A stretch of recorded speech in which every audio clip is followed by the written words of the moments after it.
Unknown vessel detected. 3 words that usually meant nothing special. Pirates, smugglers, maybe a drunk asteroid. But this time, the bridge of the Imperial flagship fell silent. "No data, no transponder, no origin trail," said Sensor Officer Rawl. His voice trembled.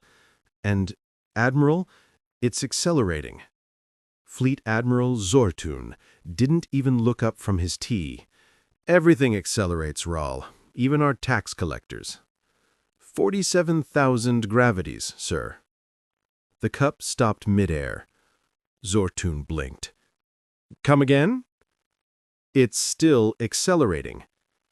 That was when the Admiral put down his tea, slowly, very carefully, and muttered, "Oh, that's new." They thought it was a sensor glitch. Then the unknown vessel stopped instantly. No deceleration curve, no energy signature. One moment faster than light, the next motionless. And then it blinked. Not a system glitch, a deliberate, polite ICU-2 blink. That was the moment the Imperial fleet began to panic professionally. "Run full diagnostics." "Already did, sir, 5 times. Maybe it's a cloaked wreck dreadnought." "Cloaked ships don't wave at us, sir." Zortun pinched the ridge above his eyes. "Open a channel, politely, to whatever that is." Every frequency, every protocol, the galaxy's most expensive hello. Then, through the static came a voice, calm, male, amused. "Good evening. Sorry for the scare. First time driving this thing." The translation software hiccuped. Zortun leaned forward. "Identify yourself." "Commander Elias Ward, Terran Expeditionary Corps, representing Earth." "Earth," Zortun repeated. "We have no record of such a polity." "Yeah, we're new in town." They invited him aboard, because if something can move that fast, you don't order it to dock, you ask nicely. The shuttle that arrived was ugly, a blunt wedge of scorched alloy. It looked less like a spaceship and more like a weapon someone gave up trying to make pretty. Commander Ward stepped out, a tall human with calm eyes and a disarming smile. "Admiral Zortun," he greeted warmly, extending a hand. "Thank you for not shooting. Much appreciated." "Standard procedure," Zortun replied stiffly. Ward grinned. "We do it too. Helps keep everyone honest." Over the next days, Ward proved unsettling. Polite, funny, perfectly composed, and absolutely unreadable. He spoke of exploration, diplomacy, and trade, yet dodged every technical question. "How does your ship move faster than light?" Ward smiled. "Oh, we don't bother with light." When pressed, he added, "You wouldn't like the math." The Imperial Science Council was losing its collective mind. The ship's hull wasn't made of any known material. The energy readings fluctuated between impossible and fictional. Every probe came back either fried or philosophically confused. And then came the reports, fleets vanishing near the border worlds. No explosions, no wreckage, just gone. "Coincidence," the Council said, until the unknown vessel appeared again, always near the disappearances. That's when curiosity turned to fear. At a grand diplomatic banquet, Ward raised a glass. "To peace," he said, smiling, "and to not poking things we don't understand." Laughter rippled through the room. He sipped, then added lightly, "Of course, sometimes we do it anyway. Usually right before we invent a new kind of explosion." The laughter died. Within days, the Empire's frontier worlds went silent. Zortun confronted Ward personally. "Commander, are your people responsible for these incidents?" Ward blinked. "Incidents? Our fleet's disappearing." Ward looked genuinely surprised. "Ah, you found our probes. I was wondering where they'd gone." Probes. Self-replicating, self-learning, occasionally self-aware. We retired the program when they started demanding vacation days. Zortun's frills twitched. You unleashed autonomous probes across the galaxy? Ward shrugged. We misplaced them. More sightings followed. Phantom ships flickering across Imperial space, vanishing before sensors could lock on. The Empire's news channels screamed, "Invasion!" Ward calmly drank coffee and read alien literature in the palace gardens. When reporters confronted him, he smiled.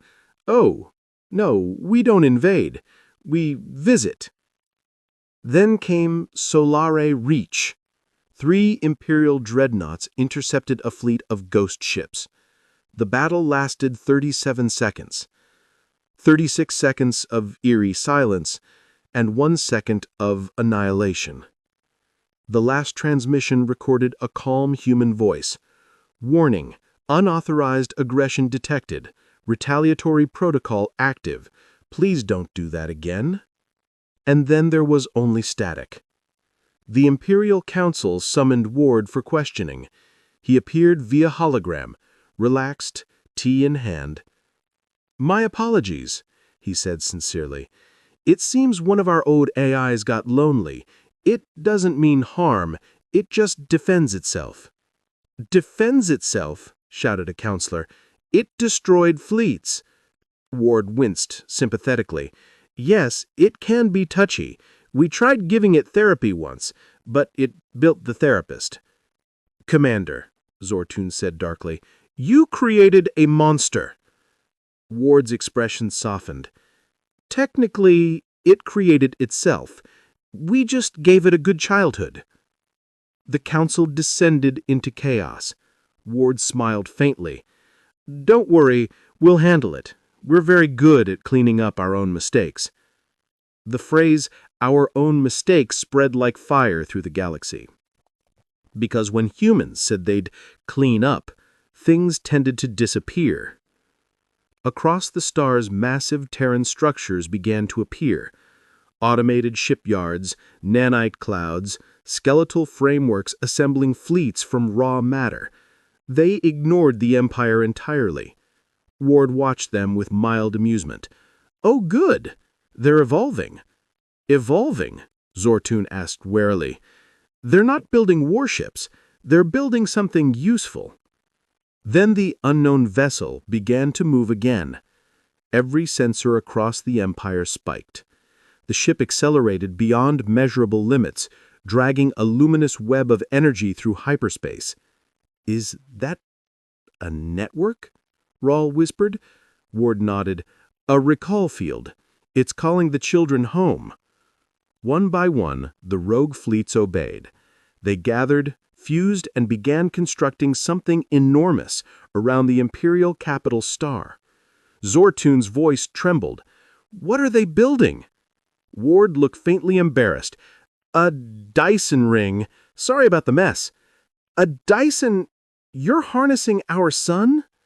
Ward smiled apologetically. "On the bright side, unlimited clean energy. You're welcome." The Empire braced for annihilation.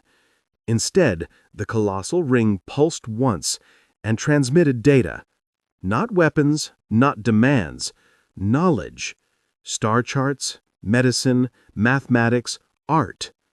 Millennia of Terran history poured into Imperial databases like a gift wrapped in existential dread.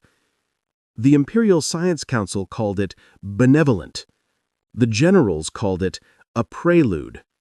And then, buried inside the final transmission, came a short human message. "We found the universe messy. We're cleaning up." Zortun met Ward one last time before his departure. "Commander, I still don't understand your people." Ward smiled. "Neither do we. That's why it's fun." Zortun's eyes narrowed. "If this is peace, I feel what your wars looked like." "Oh, we don't do wars anymore." "Truly?" Ward's grin widened just a bit. "Of course. We just, solve problems permanently." And with that, he stepped aboard his ship. It vanished in a ripple of distorted light, leaving behind a galaxy that suddenly felt much, much smaller. Centuries passed. The Dyson ring remained, silent, stable, feeding endless power to every system it touched. The Empire rebuilt, prospered, and quietly swore never to disturb the humans again. Historians argued endlessly about that first encounter. Some called Earth a myth, others gods. But the most chilling theory came from the Imperial Academy of Exo-Engineering. If their probes were self-replicating, where are they now? No one had an answer. 50 years later, Imperial astronomers detected faint energy signatures beyond the galactic rim, expanding, organized, intentional, not moving toward the Empire, encircling it, a perfect geometric pattern. When decoded, one transmission repeated endlessly in a calm, human voice, prototype stabilization complete, preparing full-scale deployment, universe cleanup in progress. And then, just before the signal cut off, the voice added with a chuckle, "Next time, we'll knock first."